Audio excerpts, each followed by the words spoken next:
Well, I am moved. I want a kinder and gentler nation. This Bush campaign phrase was written by spin doctor and speechwriter Peggy Noonan.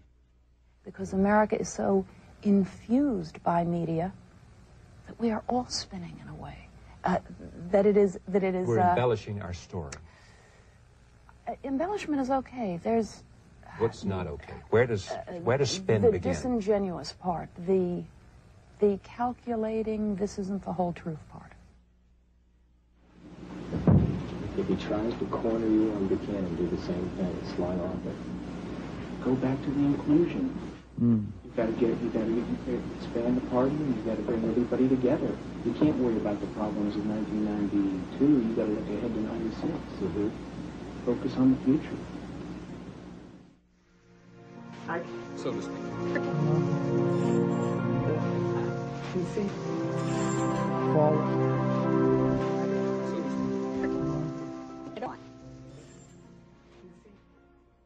Anyone with a home satellite TV system, like the ones you see in bars or in people's yards, could have picked up Robertson and his spin doctor chatting off-air. Dish owners are able to receive two types of TV. One is the regular TV programming you normally see on cable or the broadcast networks. Is that Helmstead still the next one? The other type of TV is the satellite feed, in this case the feed of George Bush and Larry King chatting during a commercial break. Kind of weird being seen around the world. Technology. It's amazing. I think Saddam Hussein is watching this very much.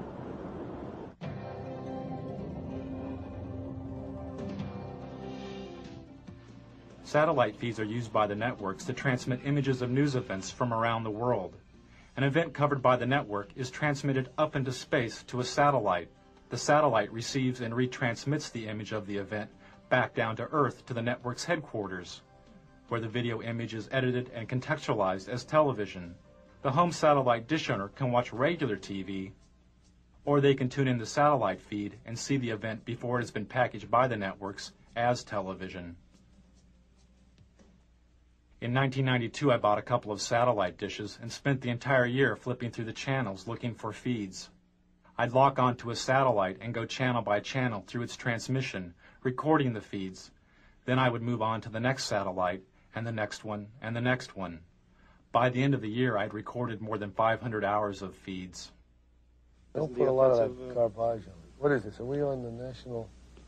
Can we turn that on? I don't want to be on national television being discriminated on. We're just turning the camera away from him, so you can be more... Some of the feed guests knew, and some didn't know, their images were being broadcast, unscrambled and visible, to over 3.5 million dish owners across North America. Those who knew they were being watched attempted to stay out of satellite TV's wide frame. But after spending hours a day inside of a television studio, television had become their home.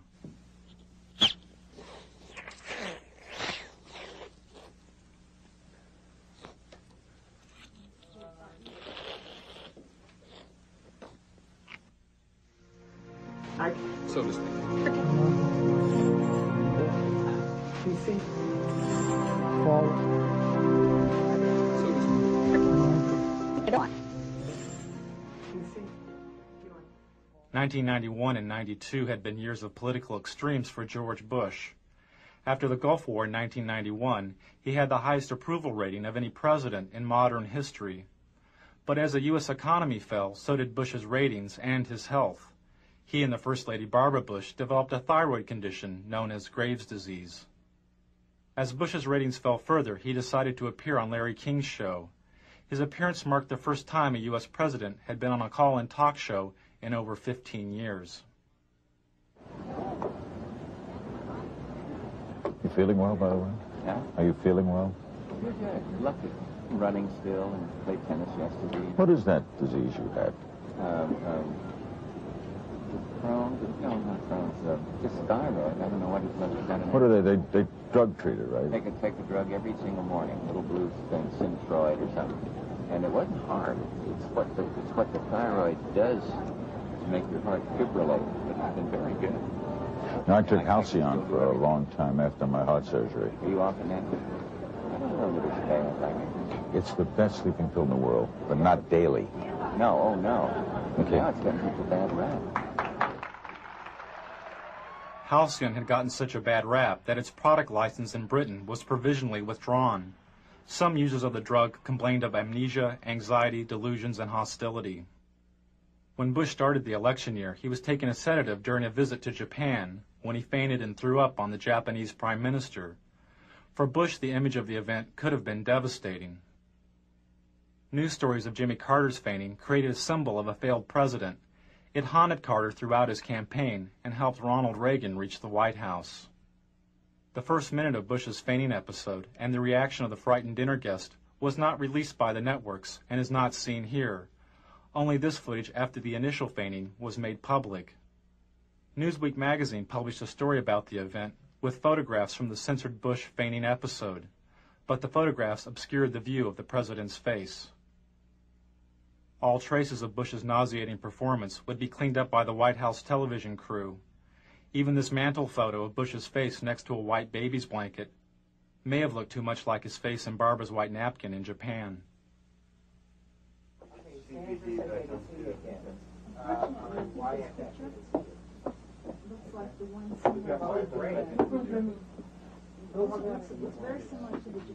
You want to take one of Anna? You got it. Do whatever you need to do.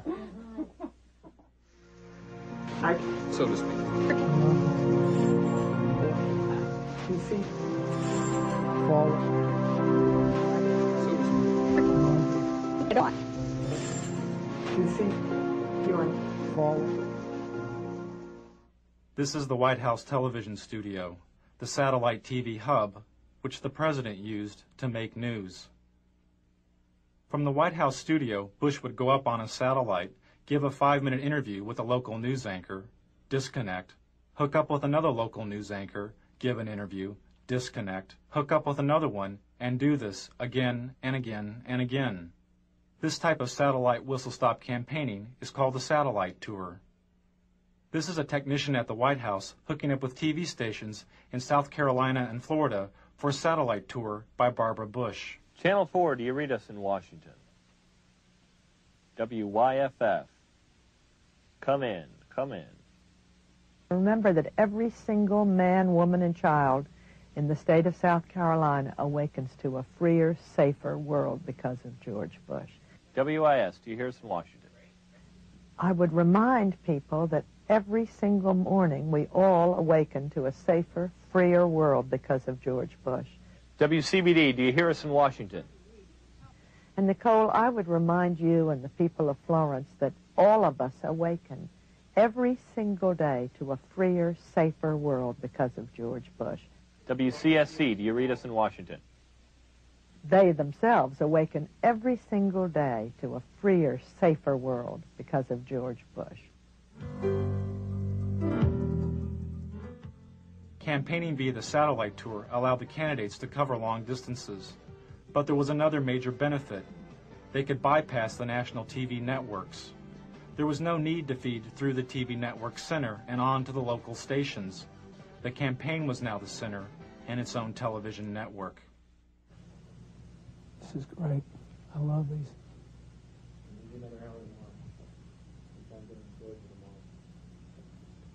Can we do any more? We do some now. We do those 2 now. Got to do some more in Florida and Texas. Have we done all of Colorado today? Yeah, we've got one more done. Today.